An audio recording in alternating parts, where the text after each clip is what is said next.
Hello everyone, this is Pal Ponder on Weather coming at you with another video. I'm excited to bring you my winter forecast for 2020-2021. So before I do get started, if you do like weather related content, please subscribe to my channel as I will upload about 5 videos a week to keep you updated. And I do ask you to share with your friends on social media.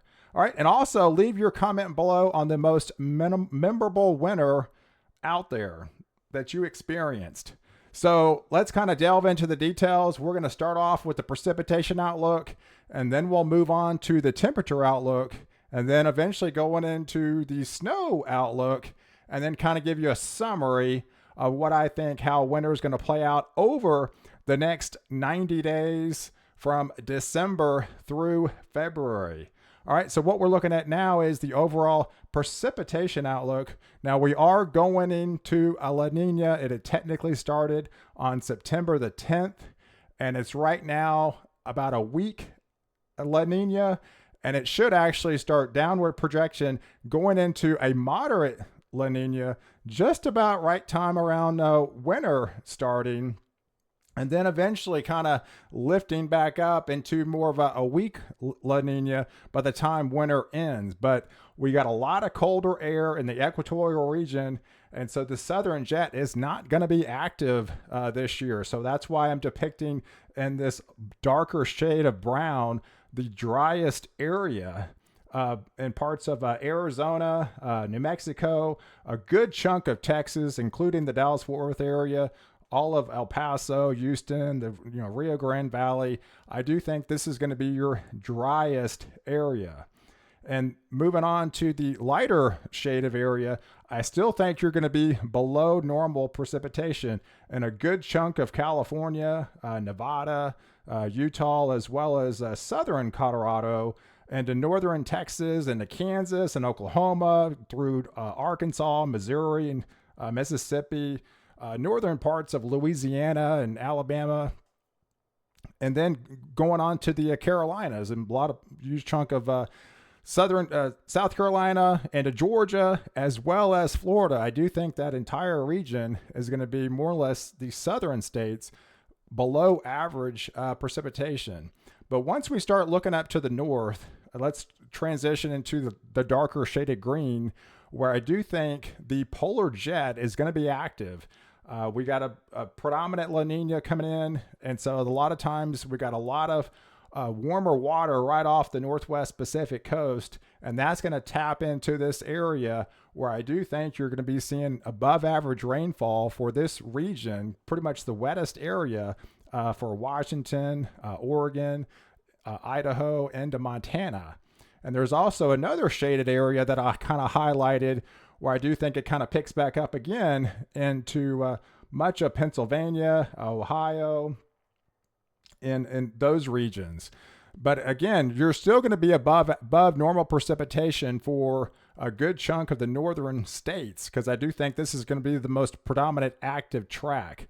So the lighter shade of area, places like Wyoming, South Dakota, and North Dakota, and Minnesota, Wisconsin, into Illinois and Indiana, I think those areas are going to be, above average as well. And then starting to get into the coastal states, where all the way up to a lot of the New England states, Virginia Valley, New Jersey, into New York, into Connecticut, and parts of Pennsylvania, and then into Maine as well. So I do think this entire region is going to be above normal. So let's kind of move on to the overall temperature outlook. And again, we'll start from the south and kind of move up. So where I do think, like I said, that those colder waters, in a La Nina year, you're going to have the most above average temperatures in Arizona, parts of West Texas, and into New Mexico, and California, and southern parts of Nevada. I do think this is going to be the warmest here out of those 90 days for winter.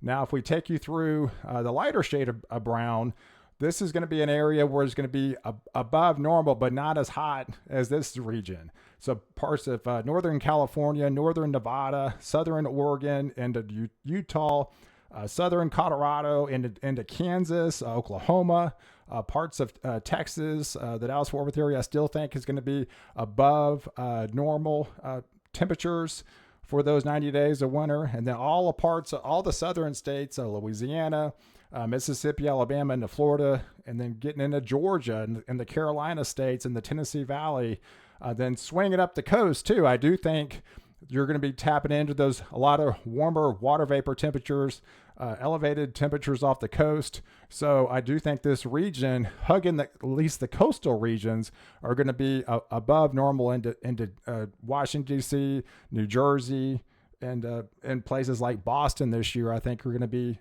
above normal. And this kind of a middle zone area, this is where I think just going to be kind of an average temperatures in parts of Washington, Idaho, Wyoming, Kansas, Missouri, into Virginia Valley, and kind of in the middle of the coast, like Pennsylvania, up into the southern parts of Maine. I do think it's going to be average. But where I think it's going to be the coldest is when you're going to have those colder polar jets, at times a lot of dry air, but polar air coming out of that region. And we're going to have frequent cold fronts coming out of that region in parts of North Dakota, South Dakota, Minnesota, and Wisconsin. But still, for the south of that, you're still going to be below average for parts of Montana, Wyoming, Nebraska, Iowa, and Ohio, northern parts of Pennsylvania, New York, as well as northern parts of Maine. I do think you're going to be below average temperatures for over the 90 days of winter.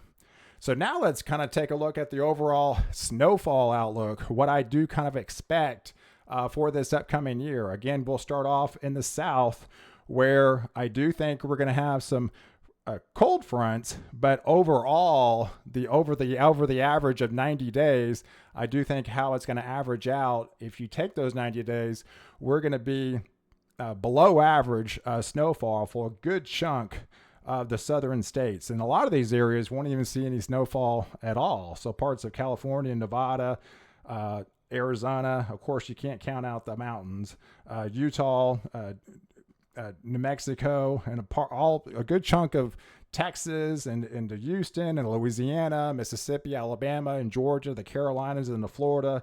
All this region is going to be below average, if not see any snowfall at all. But just to the north of that, I do think you're going to be experiencing just kind of an average snowfall year for parts of Oregon, Idaho, into Wyoming, into Denver, places like into Denver area, Oklahoma, Kansas, Missouri, Arkansas, Tennessee, Kentucky, all the Carolina states and Virginia. And again, where I do think it's going to tap into those warmer water vapor temperatures along the coastal regions, I do think you're going to be at average snowfall for you guys. But just inland, where I do think you're going to be able to tap into some of that colder air at times, and then the most active storm tracks, and these lighter shades are going to be above average snowfall for you guys in places like Washington, Wyoming, northern Idaho, Nebraska, northern Kansas. I started getting into like Illinois, Idaho, Indiana, Ohio, West Virginia, Pennsylvania, New York, Connecticut, New Hampshire, Delaware, into Maine. I do think when Wisconsin is going to be in, as well as Michigan, above average snowfall for you guys. But then there's only a slight pocket where I do think you're going to be well above average with frequent cold spells in the middle part of the country, in Montana, the Dakota states, as well as Minnesota. I do think this region, you're going to see the most snowfall for the entire winter. So if we kind of sum it all up, and this is where your summary is, again, we'll start down to the southeast, where I do think parts of Arizona and Texas, West Texas, are going to be predominantly warm and dry for a good chunk of winter. And then once we swing up into California, where I do think we're going to go into a moderate La Nina by the time winter starts, and kind of coming back out of it, overall, we'll see a mild and dry winter overall. I do think you're going to see some rain coming to the coming to the region, but overall, if you take those 90 days, I do think it's going to be a mild and dry winter for you guys. But again, where the most active storm tracks start to come into play, and back where this darker shade of green is, Washington, Oregon, parts of Idaho, I do think you're going to be chilly and wet for a good chunk of winter, or we're going to see an active storm track for the Northwest region. And then as we swing into the mountain regions, of course, we get a lot of snow up in the mountains in Colorado and Wyoming and Montana and Utah. So I do expect to see that again. And then where we're going to get frequent cold snaps, like I do expect, where the coldest temperatures of the season in this darker shade of blue in both of the Dakota states, as well as Wisconsin and getting into the northern parts of Michigan. I do think you're going to see the coldest air of the U.S. coming in with frequent Arctic Express cold shots. And then just below that, you're still going to get some polar intrusions, but just not as many. And these red zones into Indiana, parts of northern Illinois, and into Michigan. And of course, in Nebraska, you're going to be seeing frequent polar intrusions. Now, just to the south of that, where I do think we're going to be more or less in a transition zone, where sometimes this transition zone is a little bit further south, but I do think it's going to be a little bit further north this year, and a good chunk of Kentucky and southern Illinois and Indiana, and a good chunk of Kansas, where I think you're going to see that kind of a winter battle zone where that transition in ice and snow at times. But if we swing down to the south, we're starting getting into the Texas, and I do think we're going to get cold snaps, and sometimes these can be pretty big temperature swings where we have 40 and 50 degree temperature swings with big Arctic fronts, and then a lot of these times they're going to be dry fronts on the back end. So these temperatures could get really cold at night, and then of course spike back up. So I can't roll out that you might not have one snow event for the south, but overall, I do think it's going to be predominantly big swings in temperatures and mainly dry for this region, for a good chunk of Texas, Arkansas, into Mississippi, and start bleeding into Alabama. And once you get into these southern states down into Florida, where I do think overall you're going to be seeing some pleasant temperatures. Yeah, you're going to be on the warmer side, but for Florida, that's going to be feeling fairly good for winter, then into the Carolinas and into the Tennessee Valley. So I just depicted a pleasant region.